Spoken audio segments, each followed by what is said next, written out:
Bismillahirrahmanirrahim. Alhamdulillahirabbil alamin. Sallallahu wasallam ala sayyidina wa nabiyyina Muhammadin wa ala alihi wa sahbihi wattabi'ina lahum bi ihsanin ila yaumiddin. Amma ba'du. Kita lanjutkan kajian kita.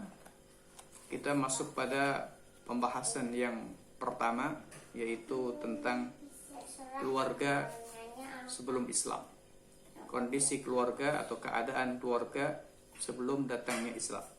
Ini merupakan semacam pendahuluan yang diberikan oleh penulis untuk menggambarkan kondisi keluarga dalam kehidupan sebelum datangnya syariat Allah Subhanahu wa taala, yaitu Islam.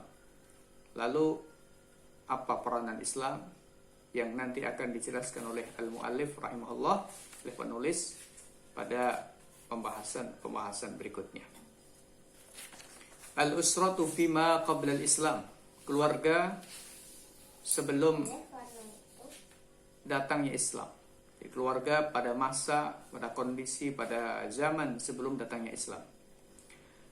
Kanatil usratu fima qabla al-Islam mutashattitatal anasir.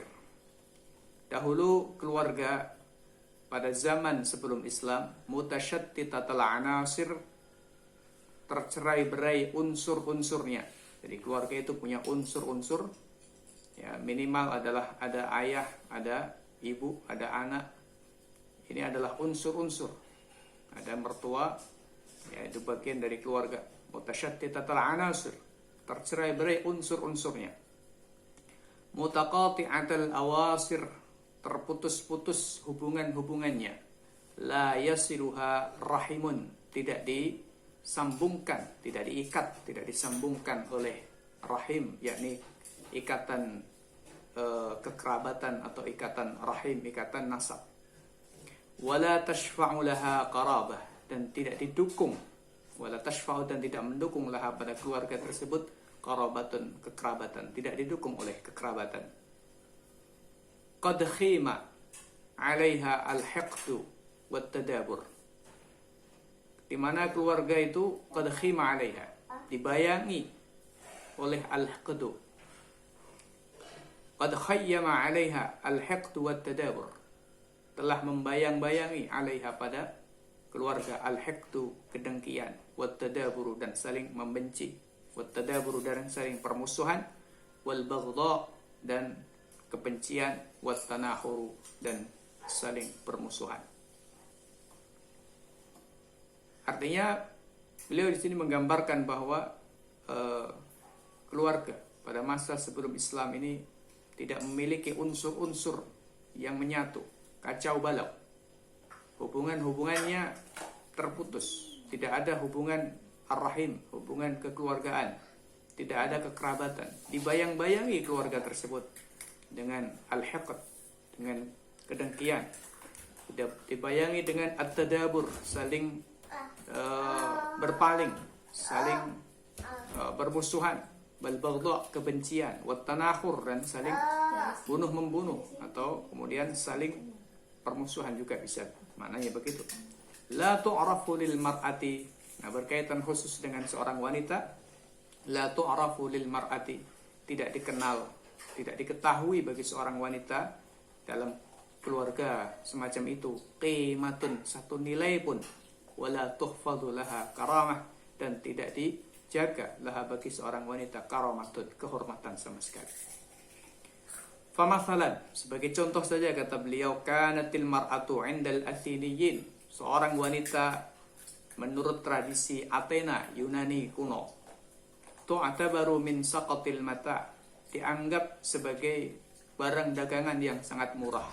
Tu'tabaru min saqatil mata, dianggap sebagai barang dagangan yang sangat murah.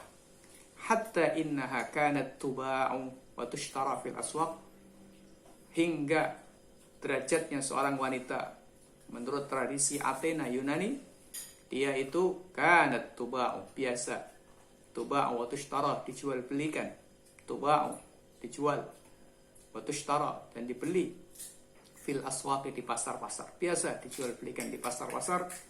Qad qudiya 'alaiha bil 'ubudiyah wal idlal, sungguh wanita pada masa itu dijadikan sebagai budak dan wal idlali, dan penuh-penuh dan sungguh penuh dihinakan. Qad qudiya 'alaiha bil 'ubudiyah, dijadikan sebagai budak, diperbudak, wal idlali, dan dihinakan. Jadi wanita pada waktu itu diperbudak dan dihinakan. Wa kadzalika fi syara'i'il hindi al-qadimah, begitu pula yang terjadi pada syariat, yakni peraturan atau perundang-undangan India lama atau India kuno.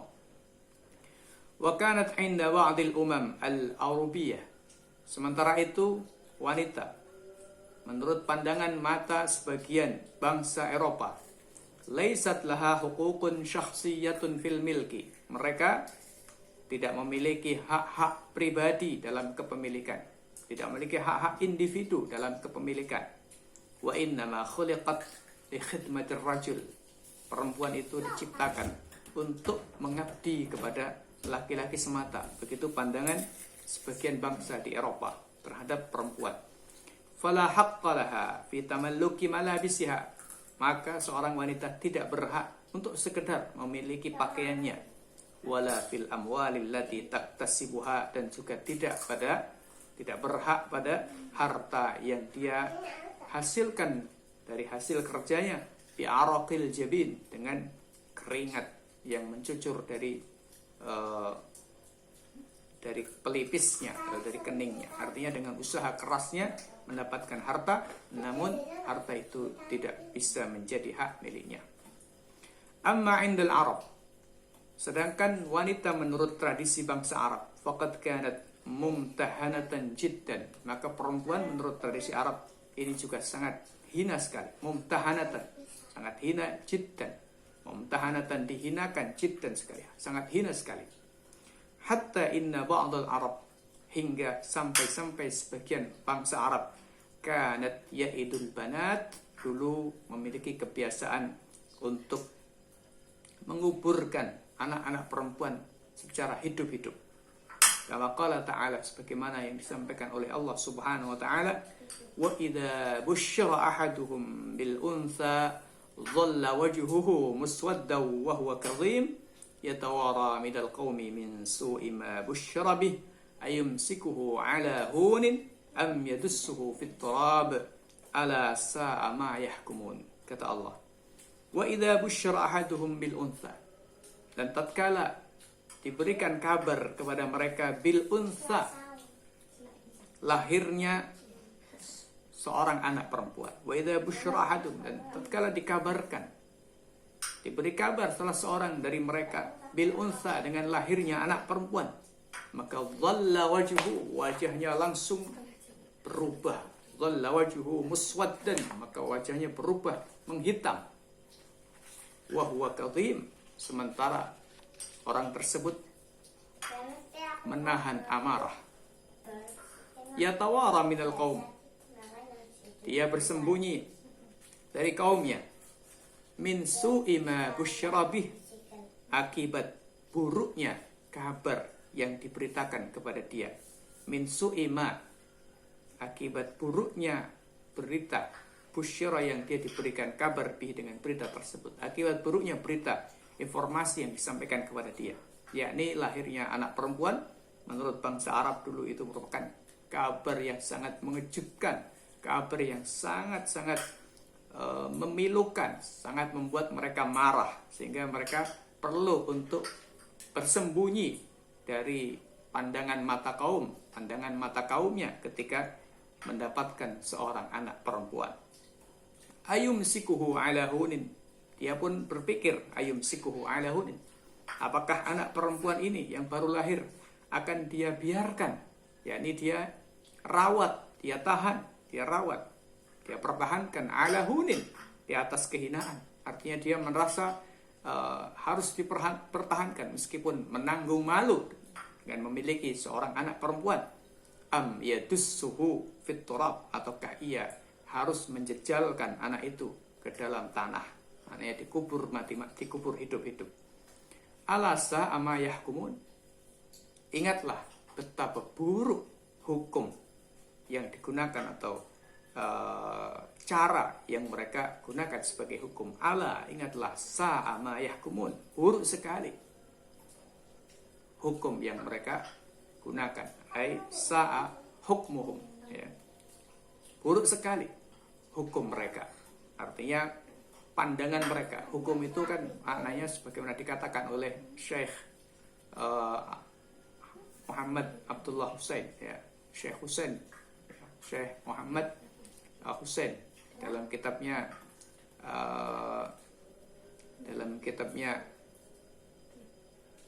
At-Tafkir, atau kitabnya Dirasah, ya, Dirasah fil Fikr Islami. Dia mengatakan bahwa al-hukmu itu maknanya adalah wijhatun nazar, satu pandangan, ya. Jadi hukum itu artinya adalah pandangan, wijhatun nazar, satu pandangan terhadap fakta. Ala sa'a ma yahkumun, buruk sekali hukum mereka, artinya buruk sekali pandangan mereka terhadap realitas seperti itu, realitas yang ada. Wa kanu la yuwarrithuna an-nisaa was-sibyan, dan mereka bangsa Arab itu dulu tidak memberikan hak waris kepada kaum perempuan, was-sibyana, dan juga tidak memberikan hak waris kepada anak-anak, min abna'il mayyit, dari anak-anaknya mayit. Jadi ketika anak-anak laki-laki itu masih belum dewasa, maka tidak berhak mendapatkan warisan. Begitu pula seluruh kaum wanita, baik dewasa ataupun anak-anak, maka tidak berhak mendapatkan warisan dari mayit atau dari ayahnya atau siapa saja yang meninggal dunia dari keluarganya. Wa innama yuwarrithuna man yulaqil aduwa, mereka hanya memberikan warisan kepada orang yang bisa diajak untuk pergi ke medan pertempuran melawan musuh, yaitu laki-laki dewasa. Wa innama yuwarrithuna man yulaqil adu, mereka hanya memberikan warisan kepada orang yang bisa diajak untuk pergi ke medan pertempuran melawan musuh. Artinya menurut pandangan mereka, warisan itu hanya diberikan kepada orang yang juga akan bisa mendatangkan keuntungan. Yaitu siapa? Laki-laki. Karena menurut tradisi mereka, perang untuk mendapatkan jarahan, perang untuk mendapatkan keuntungan, untuk mendapatkan harta. Maka yang berhak untuk mendapatkan harta adalah orang yang juga bisa ikut berperang.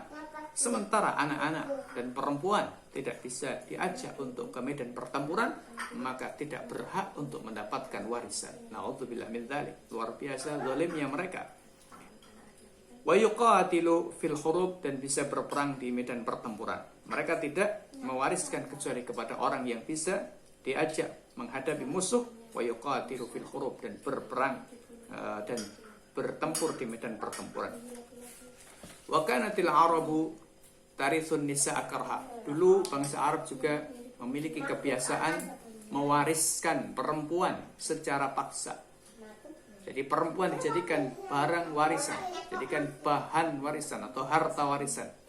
Bi ayyaji al-warithu wa yulqi thawbahu ala zawji muwarrithihi. Misalnya ketika ada seorang laki-laki meninggal dunia, dia meninggalkan seorang istri, maka ahli warisnya laki-laki ini datang, wa yulqi thawbahu, dan melemparkan pakaiannya ala thawbi muwarrithihi, ala zawji muwarrithihi, melemparkan pakaiannya pada istrinya, ya, keluarga atau istrinya suami yang meninggal tadi. Tsumma yaqul, kemudian laki-laki ini, waris ini, ahli waris ini mengatakan, warithtuha kama warithtu malahu, aku telah mewaris istrinya, ya, aku telah mewaris wanita ini atau istrinya yang sudah mati ini, kama warithtu malahu, sebagaimana aku mewaris hartanya si mayit ini. Fayakunu ahaqqa biha min nafsiha, maka laki-laki ini dari kalangan ahli warisnya yang mati tadi lebih berhak terhadap perempuan tadi min nafsiha, daripada perempuan itu sendiri. Jadi perempuan tidak punya hak sama sekali. Ditinggal mati suaminya, bisa diambil alih langsung oleh keluarga laki-laki dari suaminya dan dijadikan barang warisan. Wa kana ba'dul Arab yukrihuna ima'ahum 'alal bigha. Dulu sebagian bangsa Arab juga memiliki kebiasaan memaksa budak-budak mereka 'alal bigha, untuk melakukan pelacuran. Ini kebiasaan bangsa Arab jahiliyah, yang mana mungkin hari ini juga masih ada. mungkin dalam bentuk yang berbeda. Kapitalisme ya menjadikan perempuan sebagai dagangan dan digunakan untuk mencari keuntungan dengan cara memaksa mereka dalam tanda kutip ya, memaksa mereka untuk melakukan pelacuran. Liyaksibna lahum malan, agar perempuan-perempuan itu ya, budak-budak itu tadi menghasilkan pundi-pundi harta bagi mereka. Ini sama seperti yang terjadi pada dunia kapitalis. Kalau sekarang mungkin wujudnya banyak sekali. Kalau zaman dulu wujudnya adalah dijadikan sebagai alat untuk ya memuaskan syahwat laki-laki. Kalau sekarang alat untuk memuaskan syahwat laki-laki juga wujudnya sangat banyak sekali, macam-macam, dari mulai yang paling ringan hingga yang paling berat. Wa kana ba'dul Arab yarithuna zawjati abihim fi jumlatil mata. Dulu sebagian bangsa Arab juga biasa mewaris istri-istri ayah mereka yang mati, fi jumlatil mata, digabungkan bersama dengan harta warisan yang lain. Fayusbihna zawjatin lil aulad, maka istri-istri ayahnya itu menjadi istri anaknya, yakni menjadi suami ya, menjadi istri dari anaknya sendiri, sebenarnya anak tiri ya. Zaujatinil aulad, menjadi istri bagi anak-anaknya. Aneh sekali.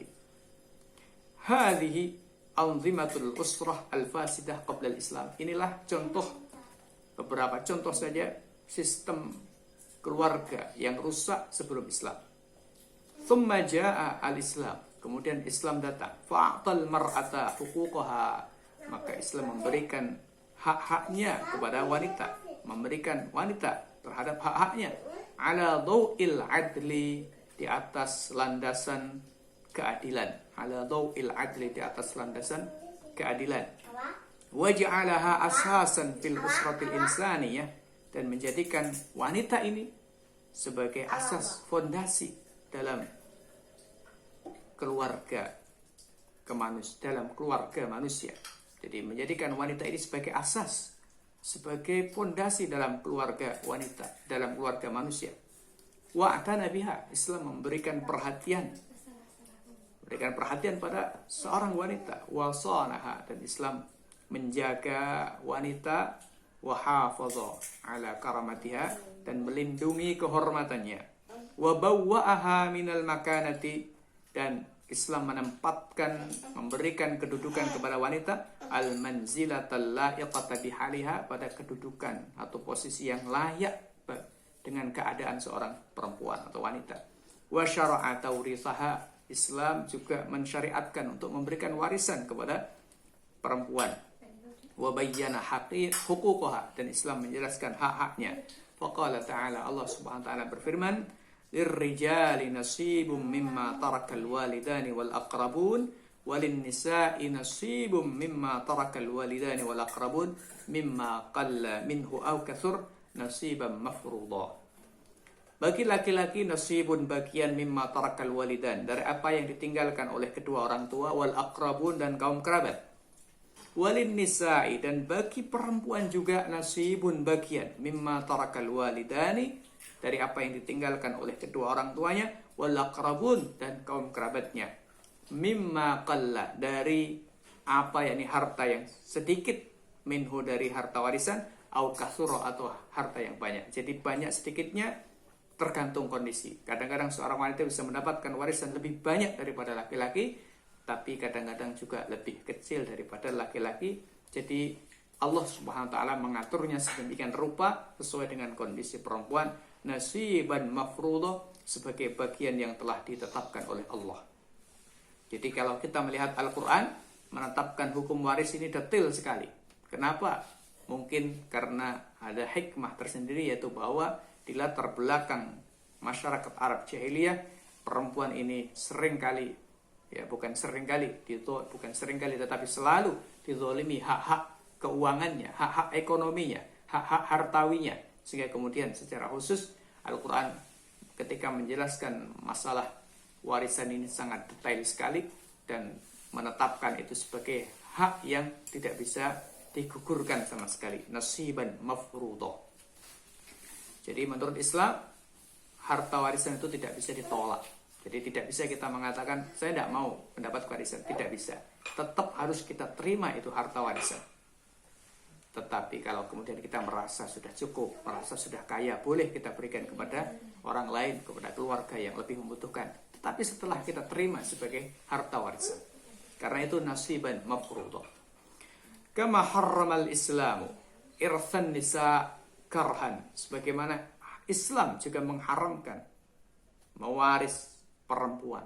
Jadi tidak boleh ya, menjadikan istri ayahnya, ya berarti ibu tirinya sebagai istrinya. Seorang anak tidak boleh menjadikan istri ayahnya, yakni ibu tirinya, sebagai istrinya.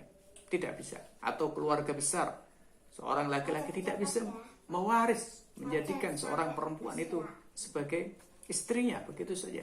Tidak bisa diwaris. Faqala ta'ala, ya ayyuhalladzina amanu la yahillu lakum an tarithun nisaa karha. Tidak halal, wahai orang-orang yang beriman, tidak halal bagi kalian an tarithun nisaa, mewaris perempuan-perempuan karhan, secara paksa. Kalau tidak paksa apakah haram? Apakah enggak haram? Haram juga. Jadi kata karhan di dalam ayat ini untuk memberikan penjelasan terhadap fakta yang terjadi pada saat itu. Jadi lil ikhbar anil waqi, untuk memberitakan, menceritakan ya tentang fakta yang ada saat itu, realitas yang ada saat itu, yaitu kezaliman yang luar biasa. Perempuan diwaris padahal perempuan itu tidak mau, tapi tetap dipaksa untuk diwaris.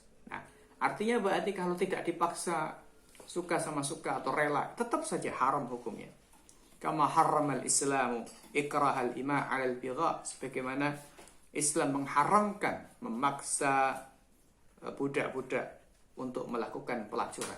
Apakah kalau tidak dipaksa pelacuran jadi halal? Enggak juga. Tetapi fakta, realitas pada saat itu banyak budak yang tidak mau untuk melakukan pelacuran tetapi dipaksa oleh majikannya.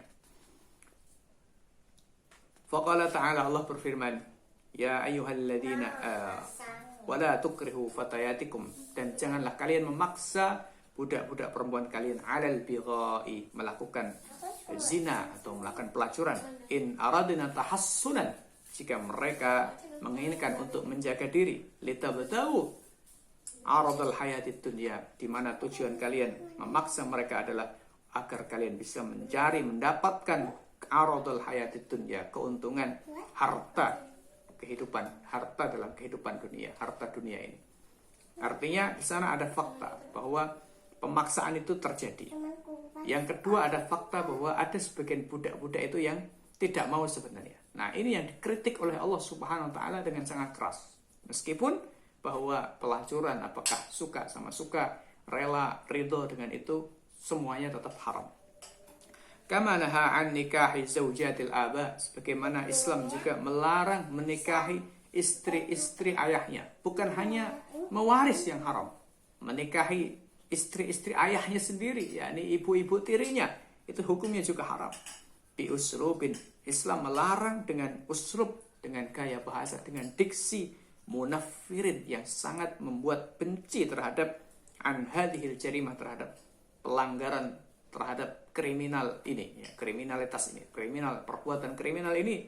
Faqala ta'ala, Allah berfirman, wala tankihu ma nakaha aba'ukum minan nisa'i illa ma qad salaf, dan janganlah kalian menikahi wanita-wanita nakaha aba'ukum, yang dinikahi oleh ayah-ayah kalian, oleh ayah, kakek, ya, paman, pakde, ya. Manakaha aba'ukum, maknanya adalah di sini manakaha aba'ukum adalah yang dinikahi oleh ayahmu, ayah asli atau kakekmu ke atas, ya, bukan pakde, pakde, salah tadi ya. Manakaha aba'ukum, oleh ayah, apa yang dinikahi, seorang wanita yang dinikahi oleh ayahmu atau kakekmu, minan nisa'i, dari kalangan perempuan, illa ma qad salaf, kecuali apa yang telah berlalu. Innahu kana fahishatan wa maqta, Al-Quran mengatakan sesungguhnya tindakan seperti itu merupakan fahisyah, perbuatan yang sangat keji, wa maqtan, dan merupakan perbuatan yang sangat dibenci, sangat dimurka, wa sa'a sabila, dan merupakan jalan yang paling buruk. Innahu kana fahisyah, Yang pertama, dianggap oleh Allah sebagai fahisyah, sebagai tindakan yang keji, yang menjijikkan.